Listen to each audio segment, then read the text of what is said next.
बिस्मिल्लाहिर्रहमानिर्रहीम।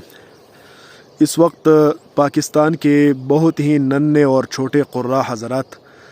जिनमें क़ारी अबू बकर सर फ़हरिस्त हैं और दूसरे भी बहुत से क़ारी हैं जो कि बहुत ही छोटी उम्र में उन्होंने क़िरात के हवाले से और तिलावत के मुकाबलों के हवाले से पूरी दुनिया में पाकिस्तान का नाम रोशन किया। और रिसेंटली मुझे मालूम हुआ कि एक बहुत बड़े मुकाबले में स्वात का एक छोटा क़ारी उसने भी पोजीशन ली है, 5वीं पोजीशन। तो ये बहुत ही फ़ख्र की बात है। और हमारे लिए जब हम अपनी असरी तालीमी इदारों को देखते हैं और कंपैरिजन करते हैं दीनी इदारों के साथ, तो अल्हम्दुलिल्लाह दीनी इदारों ने अपना लोहा मनवाया है और पूरी दुनिया से लोग यहाँ पे पढ़ने भी आते हैं और यहाँ से एक पैगाम लेकर जाते हैं पूरी दुनिया में कि इस्लाम एक अमन का दीन है और लोगों की ज़रूरियात को पूरे करने वाला दीन है। और यह है कि जो कुरान करीम का एक लहजा है और असरंगीज़ी है, वो असरंगीज़ी पूरी दुनिया पर अपना एक फसूं डालता है और लोग उससे मुतासिर होते हैं। और बिलखुसूस ईरान में जो क़ारी अबू बकर का ये मुकाबला हुआ और उन्होंने उसमें पोजीशन हासिल की, तो इससे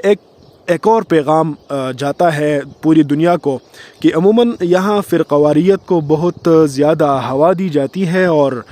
शिया हज़रात के बारे में अगरचे वो इख्तिलाफ़ी बातें हैं, ये बात नहीं है कि इख्तिलाफ़ नहीं है, वो अलग बात है, लेकिन कुरान के हवाले से अमूमन ये बताया जाता है कि वो कुरान को पढ़ते नहीं है या वहाँ पे हाफिज़ कुरान नहीं है या वहाँ कुरान की कदरदान नहीं है। तो ये बात बिल्कुल जो है ना लग़व मालूम हुई। और जब आप देखते हैं सोशल मीडिया को, तो ईरान के जो क़ारी हज़रात हैं वो भी बहुत ही ज़्यादा खूबसूरत लहजे में कुरान करीम पढ़ते हैं। और जब वो कुरान पढ़ते हैं और जब वो दूसरे क़ुर्रा को अपने यहाँ बुलाते हैं और मुकाबले मुनक़िद करते हैं, तो बहुत ही अच्छा तासुर जाता है। और इससे जो है ना कम अज़ कम इत्तिफ़ाक़ी मसाइल की तरफ हमारी रहनुमाई होती है कि उसमें हम जो है ना इत्तिफ़ाक़ करें और कोशिश करें कि इख्तिलाफ़ी मसाइल को न छेड़ा जाए ताकि उम्मत मुस्लिमा का इत्तिहाद कायम रहे। और फिर मैं दाद तहसीन दूंगा अपने उन नन्हे मुन्ने क़ुर्रा हज़रात को, जिनमें क़ारी अबू बकर और स्वात के क़ारी जिनका नाम अभी मुझे याद नहीं है, लेकिन मैं उनकी तस्वीर वगैरह इस वीडियो में लगा दूंगा आखिर में, तो आप देख लीजिएगा कि उन्होंने ये मुकाबले जीत लिए और पाकिस्तान का नाम रोशन किया। तो आप भी उनकी हौसला अफजाई कीजिए और हुकूमत से भी ये तवक्को रखनी चाहिए, उन तक ये बात पहुंचा देनी चाहिए कि इन जो हुम्माले क़ुरआन है, जो कि कुरान करीम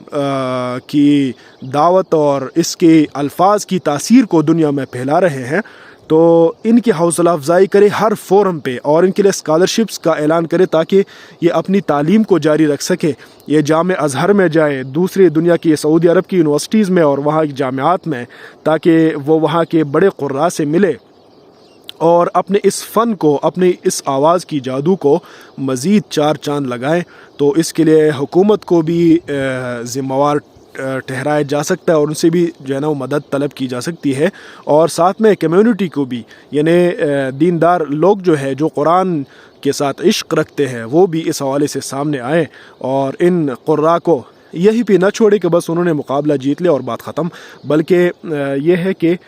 उन्हें मज़ीद आगे बढ़ने की हौसला अफजाई की जाए और उनके लिए स्कॉलरशिप्स और दीगर जो ताउन है वो भी इस सिलसिले में किया जाए। तो उम्मीद है आप हज़रात इस खूबसूरत नज़ारे को भी आपने इन बातों के साथ एंजॉय किया होगा और कुरान करीम के हवाले से जो एक पैगाम है वो इंशाअल्लाह पूरी दुनिया तक पहुँच जाएगा। अल्लाह ताला हम सब का हामी और नासिर हो। अस्सलामु अलैकुम व रहमतुल्लाह।